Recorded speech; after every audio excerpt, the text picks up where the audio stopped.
दरम्यान या क्षणाची सगळ्यात मोठी बातमी आपण बघतोय। विमानातील 6 प्रवाशांचा मृत्यू झाल्याची माहिती डीजीसीएने दिली। अपघातग्रस्त विमानात 6 प्रवाशांचा मृत्यू झालेला आहे। या क्षणाची सगळ्यात मोठी आणि महत्त्वाची बातमी, बारामतीत अजित पवारांच्या विमानाचा अपघात झाला आणि या अपघातग्रस्त विमानात 6 प्रवाशांचा मृत्यू झाल्याची माहिती डीजीसीएने दिलेली आहे। या क्षणाची सगळ्यात मोठी अपडेट, अजित पवारांसोबत त्यांचे 6 सहकारी होते, सुरक्षा रक्षक होते, कर्मचारी होते आणि याच बारामतीतल्या अजित पवारांच्या विमानाचा जो भीषण अपघात झाला त्या अपघातग्रस्त विमानात 6 प्रवाशांचा मृत्यू झालेला आहे। या क्षणाची सगळ्यात मोठी आणि महत्त्वाची बातमी आपण बघतोय। क्षणाक्षणाचे अपडेट्स आपण एनडीटीव्ही मराठीवर आपण बघणार आहोत। देविदास राखुंडे आपले प्रतिनिधी आपल्यासोबत फोन लाईन वरून जोडले गेले। देविदास, काय अधिकचे अपडेट्स आहेत?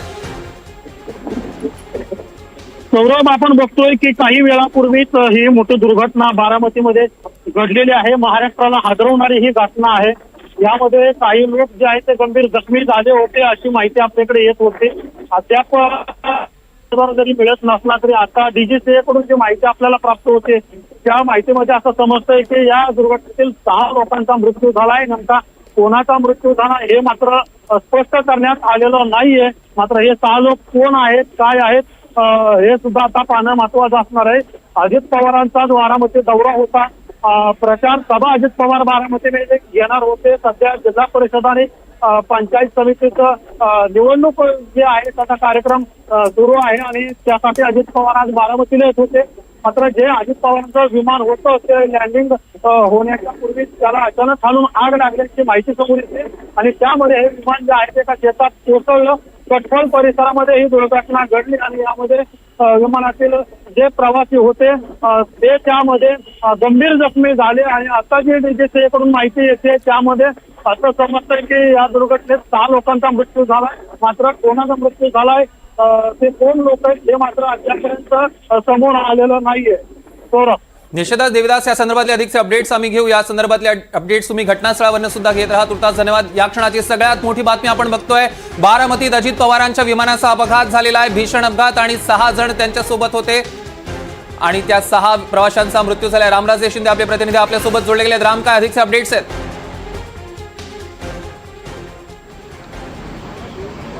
बिलकुल, डीजीसीए कडून पण हीच माहिती मिळाली आहे की या विमानाचा अपघात झालेला आहे आणि त्याच्यामधील प्रवासी जे आहेत ते मृत्यू झाले आहेत। परंतु मी आता आहे शरद पवार यांच्या निवासस्थानाच्या बाहेर की जिथे पवार कुटुंबीय आतमध्ये आहे आणि आता थोड्याच वेळामध्ये या क्षणाची सगळ्यात मोठी बातमी आपण बघतोय, अजित पवारांसह 3 जणांचा मृत्यू झालाय। पीटीआयच्या सूत्रांनी ही माहिती दिलेली आहे। पीटीआय तर्फे ही अधिकृत माहिती आली। अजित पवारांसह 3 जणांचा मृत्यू, या भीषण अपघातात अजित पवारांचा देखील मृत्यू झालेला आहे।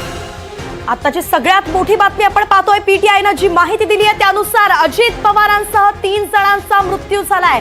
आज बारामतीमध्ये अजित पवार यांच्या विमानाचा अपघात झाला आणि त्यामध्ये ते गंभीर जखमी झाल्याची आपल्याकडे माहिती होती। मात्र आताची ताजी बातमी आपण पाहतोय, पीटीआयच्या माहितीनुसार अजित पवारांसह 3 जणांचा मृत्यू झालेला आहे। एकूण आतापर्यंत माहिती मिळाली ती 6 अधिकारी त्यांच्या 6 सहकाऱ्यांचा मृत्यू झालेला आहे। मात्र आताची ताजी अपडेट आपण पाहतोय, राज्याचे उपमुख्यमंत्री अजित पवार यांचा विमान अपघातात मृत्यू झालाय अशी माहिती पीटीआयने दिलेली आहे आणि अजित पवार यांच्यासह 3 जणांचा मृत्यू झालेला आहे अशी माहिती मिळतेय। आताची सगळ्यात मोठी बातमी आपण पाहतोय, बारामतीमध्ये सकाळी 8 ते 8:15च्या दरम्यान अपघात झाला। बारामती विमानतळावरती उपमुख्यमंत्री अजित पवार यांच्या विमानाचा अपघात झाला आणि त्यात अजित पवारांचा मृत्यू झाल्याची माहिती मिळते। महाराष्ट्रासाठी सर्वात दुःखद बातमी आपण बघतोय, उपमुख्यमंत्री अजित पवार यांचा मृत्यू झालेला आहे विमान अपघातात। पीटीआयच्या हवाल्याने ही माहिती आपल्यापर्यंत पोहोचते।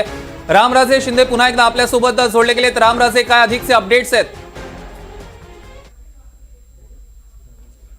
बिलकुल, आता आपण 6 जनपद या निवासस्थानी आहोत की जे शरद पवार यांचं निवासस्थान आहे, जिथं हे महाराष्ट्राचं आणि देशाचं केंद्रस्थान राहिलेलं की इथून पवार कुटुंबाने कशा पद्धतीनं केंद्रीय मंत्रिपद असेल किंवा राज्यावर नियंत्रण ठेवलं होतं आणि तिथेच आता सुप्रिया सुळे आहेत। त्याचबरोबर शरद पवार सुद्धा आतमध्ये असल्याची माहिती मिळते आणि त्यांचं कुटुंबीय पवार कुटुंबीय असल्याची माहिती मिळते आणि आज अधिवेशनाचा पहिला दिवस आहे त्यामुळे पवार कुटुंबीय हे दिल्लीमध्ये होतं। परंतु जे व्रत आलेलं आहे समोर ते अतिशय विदारक आहे, भयावह आहे आणि त्यामुळेच आता हे पवार कुटुंबीय जे आहे ते बारामतीला जाणार असल्याची आपल्याला माहिती मिळते.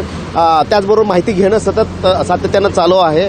सुप्रिया सुळे हे वारंवार संपर्कामध्ये असल्याची सुद्धा माहिती मिळते आणि स्थानिक ठिकाणावरून विचारपूस केली जाते. त्याचबरोबर केंद्रीय एव्हिएशन मिनिस्ट्री आहे, DGC आहे, त्यांच्याशी सुद्धा चर्चा केली जाते.